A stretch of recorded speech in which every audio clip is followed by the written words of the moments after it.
pagi, Bu. Baik, sebelumnya Ibu ingin mengaturkan pangan dari emak. Om Swastiastu. Om Swastiastu. Apakah di sini sudah tulisan ya? Sudah. Baik, sebelum kita memulai pelajaran agama Hindu hari ini, Ibu ingin kita berdoa secara satu puja dulu ya. Untuk Dayu, silakan pimpin doanya ke depan. Ya, Bu. Memimpin teman-temannya hari ini. Ya, Bu.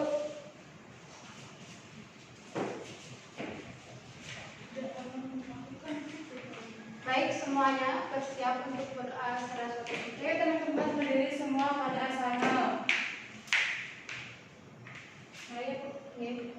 Om Saraswati Namastubhyam Warada Kamarupini Siddhi Rama Karisyami Siddhir Bhavantu Nasada. Sudah, Bu. Ya, terima kasih Dayu, silakan. Ya, Bu, sama-sama. Baik, hari ini sebelum kita memulai pelajaran agama Hindu, Ibu akan absensi dulu anak-anak semua ya. Sayu Putu Tiara, Der, Bu. Juli Umsari, Der, Bu. Setiawan Tadi, Hadir, Bu. Dayu Citra, Hadir, Bu. Kade Tadi, hadir Bu. Baik, semua hadir ya, hari ini tidak ada yang tidak hadir. Apakah kabar anak-anak semua di sini baik? Baik, Bu. Ya, kita semua harus menjaga kesehatan kita di tengah situasi saat ini yang tidak menentukan.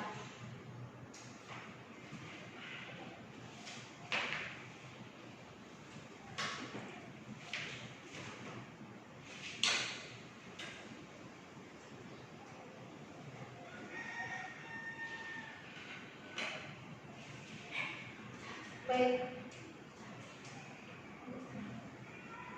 Hari ini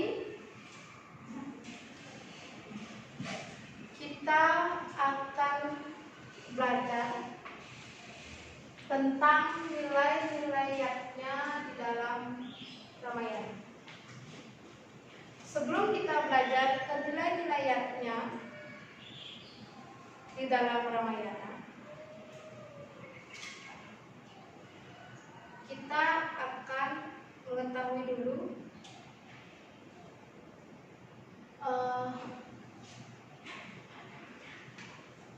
ada sedikit kendala. Tunggu sebentar ya. Ya, Bu. Dengan PowerPoint.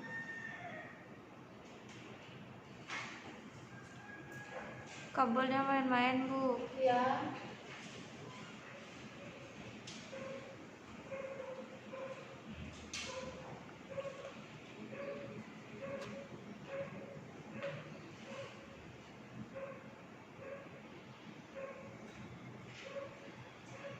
Ini main-main. Ya.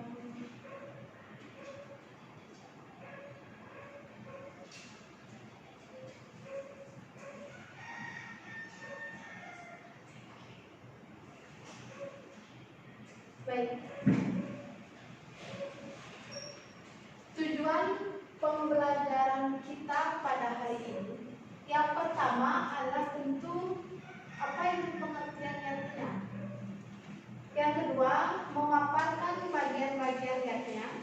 Yang ketiga, bentuk pelaksanaan yatnya. Yang keempat, ada nilai-nilai yatnya yang terkandung di dalam Ramayana. Yang kelima, ada kaul Ramayana, dan yang keenam, ada pelaksanaan yatnya yang terkandung di dalam Ramayana dalam kehidupan sehari-hari.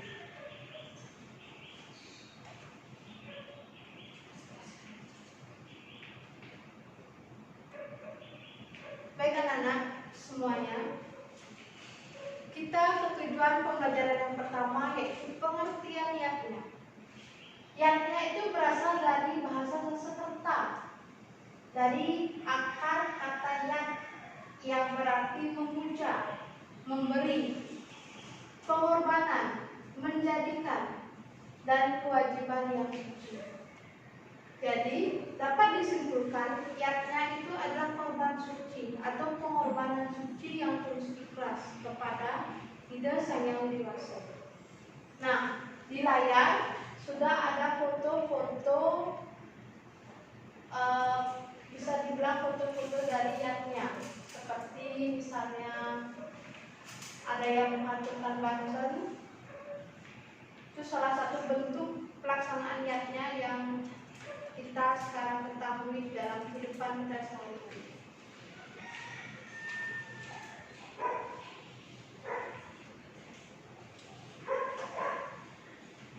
Setelah pengertian yatnya, kita akan ke trimangkala yatnya atau 3 kelompok penyelenggara yatnya. Yang pertama ada yajamana. Yajamana itu artinya orang yang melakukan yatnya, atau orang yang punya yatnya, atau orang yang punya modal. Dalam cerita Ramayana itu disebut dengan Sang Prabu Dasarata. Dan jadi yajamana ini adalah seseorang yang mempunyai hajatan, atau orang tersebut yang menyelenggarakan yatnya tersebut. Itu disebut dengan yajamana.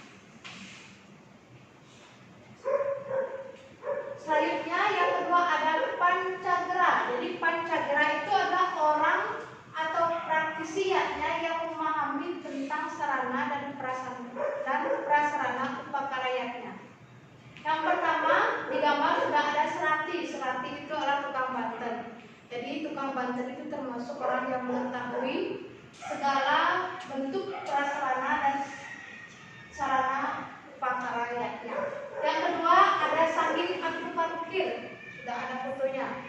Yang ketiga ada belawe, tukang mebat atau ulam yang membuat makanan, itu yang meracik makanan. Yang keempat ada foto atau gambar permina, penari atau orang yang berkecimpung atau praktisi yang berkecimpung dalam bidang seni. Jadi mereka inilah yang memahami tentang prasarana dan sarana di dalam yatnya.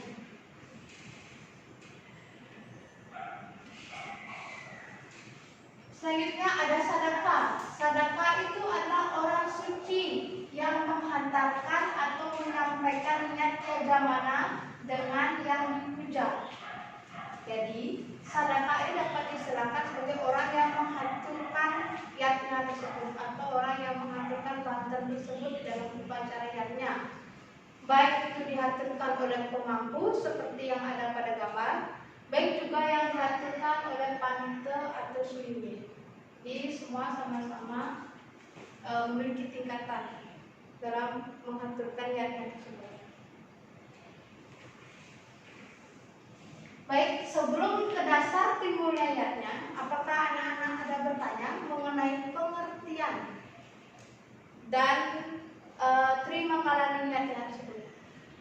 Ibu izinkan anak-anak untuk bertanya tentang yatnya. Tadi ibu lihat setia. Ya, Bu. Apa saja itu bagian dari trimangkala yatnya?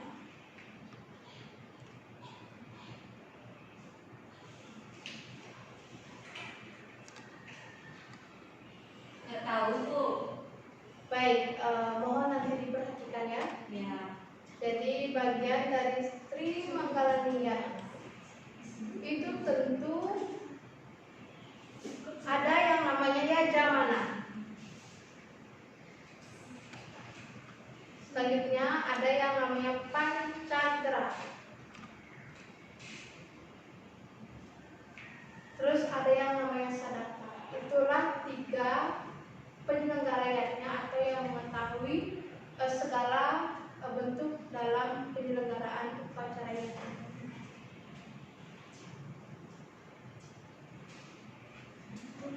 Selanjutnya kita akan ke dasar timbulnya yatnya. Dasar timbulnya yatnya itu dimulai dari trirena. Trirena itu adalah 3 hutang yang kita bawa sejak kita lahir dan itu harus dibayar.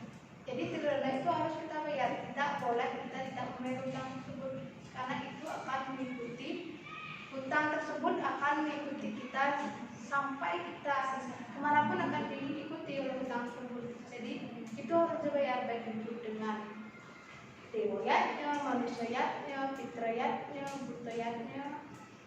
Itu kita harus bayar hutang tersebut. Kita harus selalu ingat terhadap hutang tersebut. Dari triliunan tersebut ada yang namanya dewa rena.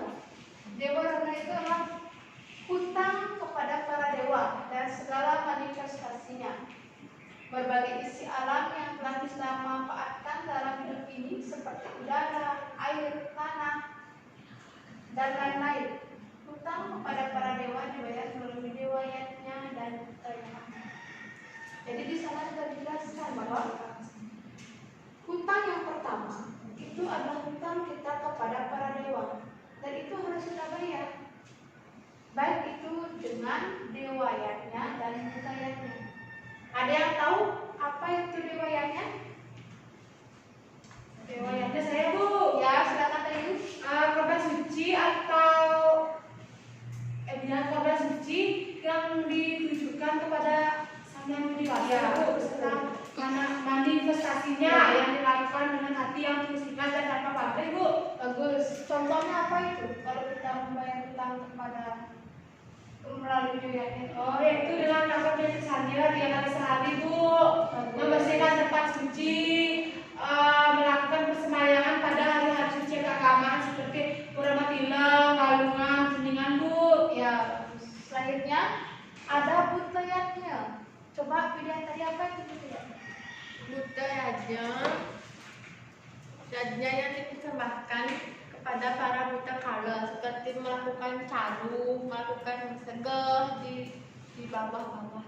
Iya, jadi dewayatnya itu hutang kita kepada para dewa, dan itu dibayar melalui perbuatan kita, baik itu dengan selalu berdoa setiap hari, melakukan puji-pujiannya. Kita harus ingat itu. Selanjutnya butayatnya kepada para buta, kepada para buta kala, di mana setiap perayaan pasti kita akan mengaturkan segehan, dan itu kita aturkan kepada para buta kala agar itu dapat menyeimbangkan positif dan negatif kita. Yang negatif menjadi positif, yang positif tambah menjadi yang positif. Selanjutnya yang kedua ada resi rena atau resiatnya, adalah hutang kepada para resi, orang suci yang menerima wahyu sampai sekarang dapat kita warisi dalam bentuk kitab-kitab agama. Hutang kepada para resi dibayar dengan melakukan resiatnya, seperti menghormati orang suci, komunia, mempelajari ajarannya. Selain kita hormat atau membayar hutang kepada para dewa, kepada leluhur kita juga membayar hutang kepada para resi, karena para resi itu adalah salah satu orang yang berjasa bagi kita, karena secara tidak langsung beliau itu menerima wahyu dari Ide Sang Yang Kuasa. Entah itu melalui pendengaran beliau sehingga bisa beliau menulis seperti kitab-kitab suci. Jadi kita juga mempunyai hutang kepada para resi kita. Kita juga harus membayarnya, baik itu melalui bagaimana kita hormat terhadap para resi, bagaimana kita memberikan dana dunia yang terus ikhlas, terus mempelajari ajaran-ajaran yang diajarkan oleh para resi kita. Selanjutnya ada fitrarena. Fitrarena itu adalah hutang kepada para leluhur, baik yang masih hidup maupun yang telah meninggal. Jadi selain tadi ke dewa rena, ke resi, sekarang kita ke fitra. Coba Setia, Ya, Bu. contoh perbuatan apa yang bisa kita lakukan Terhadap citra rumah. fitrarena tersebut, dan itu ditunjukkan kepada leluhur kita. Menjaga dan merawat orang tua ketika orang tua sakit. Ya, ada lagi? Ya, Bu. Ya, ada yuk. Melakukan Upacara ngaben Bu, kebagi kedua orang tua yang sudah meninggal Bu. Ya, jadi selain kepada para dewa, resi, kita juga menyampaikan itu kepada leluhur kita, kepada orang tua kita yang masih hidup tentunya. Untuk membayar hutang kita kepada orang tua dilaksanakan melalui manusianya atau memelihara kesehatan, menjaga nama baik, mengikuti nasihatnya, dan fitriyatnya yaitu melakukan upacara dari orang tua yang sudah meninggal sampai ke leluhur. Jadi hubungan Trirana dan Pancayatna ini sangat kuat. Trirana inilah yang melahirkan Pancayatna. Jadi Pancayatna itu ada karena adanya Trirana itu, karena adanya 3 hutang itu, makanya adanya Pancayatna tersebut. Sampai di sini paham? Paham, Bu. Bu. Baik. Kita sekarang ke pembagian yatnya. Yang pertama ada Dewa Yatnya. Dewa Yatnya itu suatu bentuk persembahan atau korban suci yang tulus ikhlas yang ditujukan kepada Sang Pencipta atau Ide Sang Yang Kuasa beserta dengan manifestasinya dalam bentuk diri seperti yang kita bicarakan tadi bahwa di Trirana juga ada Dewa Yatnya, di Pancayatna juga ada Dewa Yatnya karena kedua itu saling berhubungan. Seperti yang kita ketahui Dewa Yatnya itu hutang kita kepada para dewa,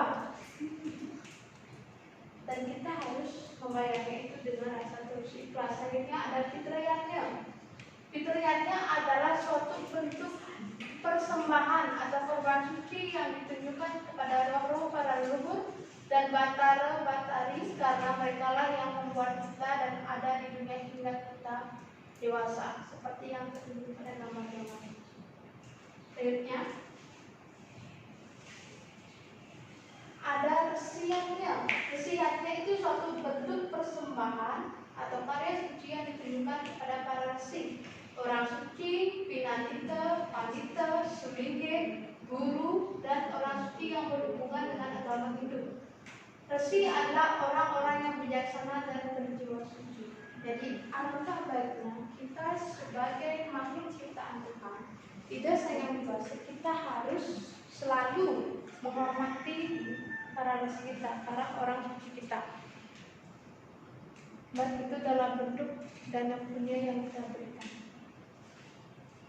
Yang selanjutnya ada Manusayatnya. Manusayatnya itu adalah suatu upacara suci yang bertujuan untuk memelihara hidup, mencapai kesempurnaan dalam kehidupan dan kesejahteraan selama hidup. Jadi kita itu harus selalu berkorban suci yang terus ikhlas, karena bagaimanapun korban suci yang terus ikhlas itu akan membuat hidup kita itu menjadi lebih baik, menjadi hidup yang lebih bagus, lebih sempurna. Contoh pelaksanaan manusianya seperti yang ada pada gambar itu, ada gambar anak kecil atau anak bayi yang otonan 3 bulanan. Terus juga contohnya ada perkawinan, ada potong gigi, itu adalah bagian dari manusianya. Itu contoh korban suci dari manusia tersebut.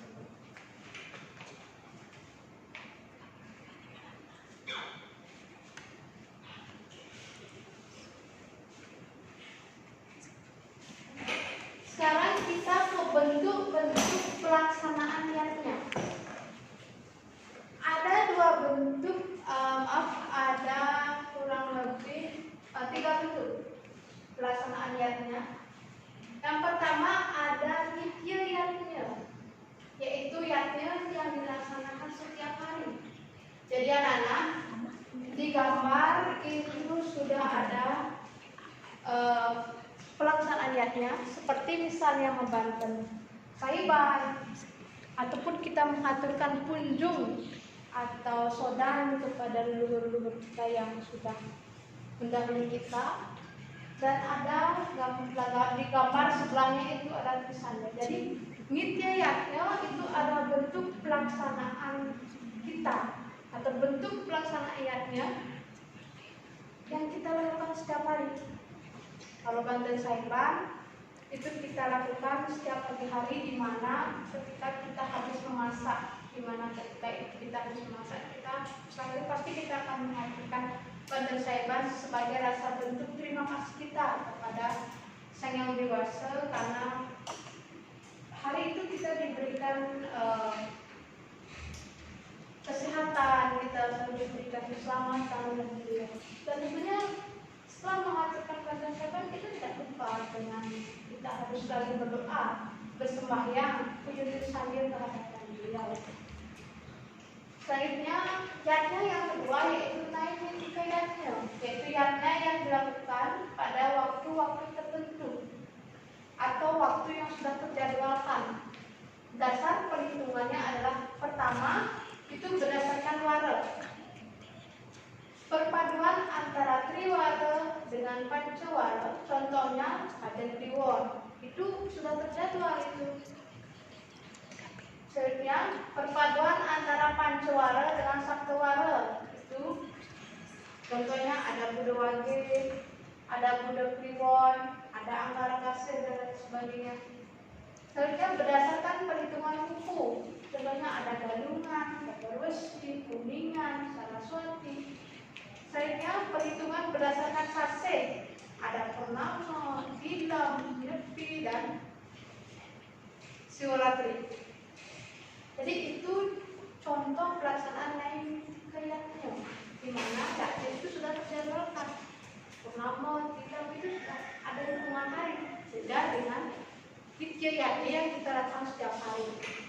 Jadi lain nitya yatnya itu kita lakukan sewaktu-waktu, yatnya itu kita lakukan sewaktu-waktu. Selanjutnya ada yatnya yang bersifat atau bentuk pelaksanaan yatnya yang bersifat insidental, yaitu yatnya yang didasarkan atas adanya peristiwa atau kejadian-kejadian tertentu yang tidak terjadwalkan dan dipandang perlu untuk melaksanakan yatnya atau dewa perlu dibuat upacara persembahan. Jadi yatnya yang termasuk yatnya insidental itu yatnya misalnya ngaben bu, ya itu termasuk upacara yatnya insidental. Ngaben nikah itu termasuk pepandes, ya otonan yatnya insidental.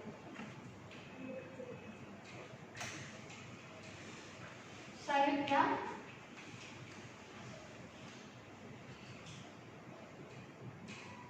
Gangguan itu dikit bu.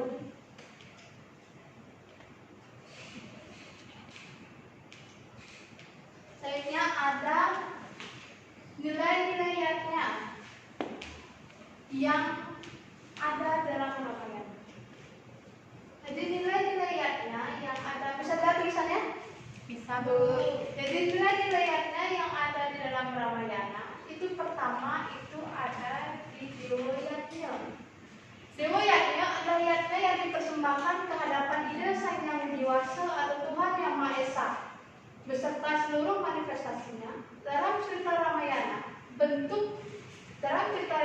banyak diuraikan Dewa Yatnya yang dilaksanakan oleh Prabu Dasarata. Upacara ini dimaknai sebagai ucapan upaya penyucian melalui perantara Dewa Agni.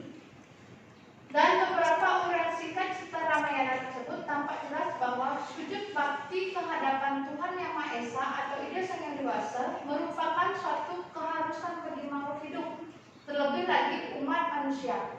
Keagungan yatnya dalam bentuk persembahan bukan diukur dari besar dan megahnya bentuk upacara, tetapi yang paling penting adalah kesucian dan keterikhlasan dari orang-orang yang terlibat melalui yatnya atau terlibat dalam yatnya. Jadi seberapapun megahnya yatnya yang kita lakukan, yang paling penting adalah rasa tulus ikhlas. Gak penting yatnya itu mewah, modalnya miliaran. Yang paling penting itu adalah rasa tulus ikhlas yang ada di dalam diri kita ketika kita melakukan yatnya. Selanjutnya, kesucian dari yatnya tersebut. tentu semua ingin niatnya itu berjalan baik, semua ingin niatnya itu berjalan seperti apa yang kita inginkan. Tapi yang terpenting dari setiap upacaranya itu adalah rasa kesucian kita. Kita tidak boleh kecicilan dalam pakaiannya, karena itu akan menyangkut kepada diri kita sendiri. Yang kedua adalah nilai kiatnya yang ada dalam ramayana, itu ada fitriyatnya. Fitriyatnya adalah upacara yang bertujuan untuk menghormati dan memuja leluhur, seperti apa yang diuraikan dalam kisah kepahlawanan Ramayana, di mana Sri Rama sebagai contoh utama dengan segenap kebijaksanaannya, kepintaran dan kegagahannya tetap menunjukkan rasa bakti yang tinggi terhadap orang tuanya. Nilai fitriyatnya yang termuat dalam epos Ramayana terdapat pada kekawin Ramayana. Bait 9, demi memenuhi janji orang tuanya, Raja Dasarata, Sri Rama, Laksana dan Dewi Sita mau menerima perintah dari sang Raja Dasarata untuk pergi hidup di hutan meninggalkan kekuasaan sebagai Raja di Ayodhya. Dari kisah ini tentu dapat dipetik suatu hakikat nilai yang sangat istimewa. Melalui bakti seorang anak terhadap orang tuanya, betapapun kuat, pintar, dan gagahnya seorang anak, hendaknya selalu mampu menunjukkan sujud baktinya kepada orang tua atas dasar telah memelihara dan menghidupi anak tersebut. Jadi nilai yang kita dapat di dalam Ramayana itu adalah di mana ketika Rama yang mau hidup di hutan bersama Laksmana dan Dewi Sita atas perintah dari ayahnya Raja Dasarata.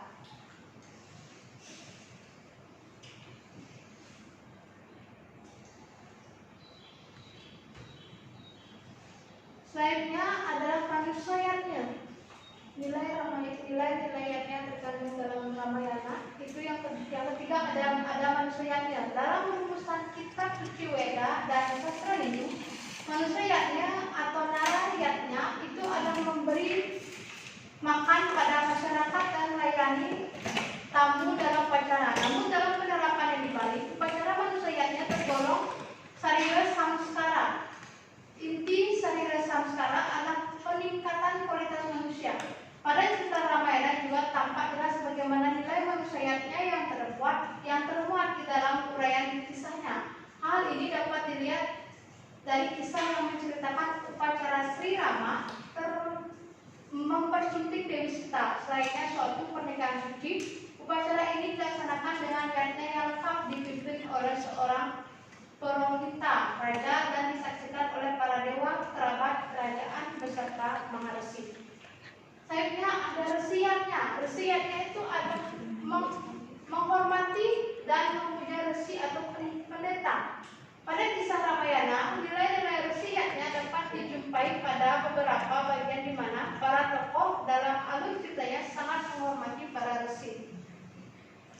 Contohnya sangat menghormati para resi sebagai pemimpin keagamaan, penasihat kerajaan, dan guru kerohanian. Jadi keberadaan beliau tentu sangat penting dalam kehidupan beragama. Dan sepatutnya kita sebagai umat manusia menghormati para resi.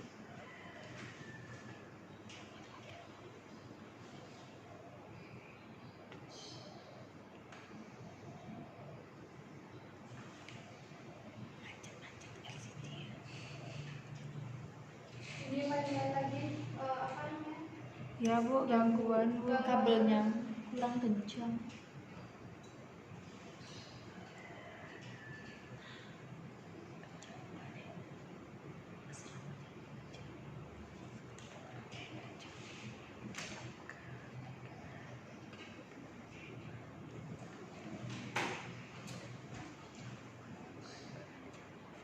Setelah tadi kita mempelajari dasar timulayatnya, bentuk-bentuk pelaksananya setiap hari, apakah dan sampai kita mempelajari nilai-nilainya yang terkandung di dalam Ramayana, apakah anak-anak ada pertanyaan atau mungkin belum memahami?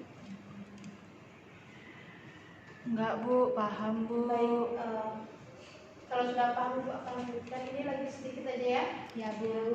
Jadi lagi sedikit.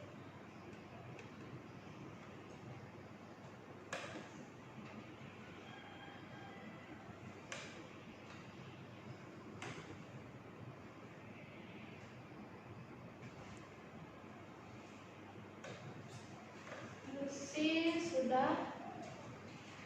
Sekarang kita ke buku. Itu dia kita ke buku. Baik, sekarang kita ke buku. Saya lihat nilai-nilainya tentang dalam ramaiannya itu ada pada butayatnya. Upacara ini lebih diarahkan pada tujuan untuk nyumia buta kala atau berbagai kekuatan negatif yang dipanahkan kaum kehidupan manusia. Butayatnya adalah usaha untuk memelihara kesejahteraan dan keseimbangan alam. Nilai-nilai yang dapat kita lihat dari kisah Ramayana itu dapat dilihat dari pelaksanaan pemayannya sebagai yatnya yang utama, juga diiringi dengan ritual budayanya untuk menetralisir kekuatan negatif sehingga alam lingkungan menjadi sejahtera. Itu adalah nilai-nilainya yang terkait dalam Ramayana. Sebelumnya ada pertanyaan dari awal kita belajar sampai saat ini? Tidak, Bu. Baik, kalau tidak, Ibu akan memberikan kalian tugas kelompok di mana itu dikumpulkan di depan ya. Tugas kelompok itu terdiri dari 3 sampai 4 orang. Kalian boleh mencarinya dengan bebas. Carilah gambar yang bertema yatnya yang berada di lingkungan kalian. Apa saja yang ada unsur-yatnya. Kemudian buat penjelasan dan kalian presentasikan di depan bersama kelompok kalian. Itu sudah dipahami? Sudah, Bu. Baik. Kesimpulan di dalam pelajaran agama Hindu sekarang itu yatnya itu adalah pengorbanan suci yang bersifat. Yatnya itu dapat kita bagi 2, yaitu dapat kita bagi 3. Ada nitya yatnya yang kita lakukan setiap hari, yatnya yang kita lakukan sewaktu-waktu, dan yatnya yang bersifat insidental atau yang kita lakukan ketika kita ada hal-hal tertentu. Akhirnya yatnya itu pancayatna itu lahir karena adanya trirana. Dan nilai-nilai yang terkandung, nilai-nilai yang terkandung dalam Ramayana itu ada banyak. Ada di Manusuyatna, Budayatna, Desi, Citra, dan Riwayat. Baik, sampai di sini. Ibu harap kalian mengerjakan tugas dengan baik minggu depan, dan Ibu harap kita bisa bertemu lagi dulu. Akhir Ibu tutup dengan promise. Oh, Santi. Terima kasih anak-anak.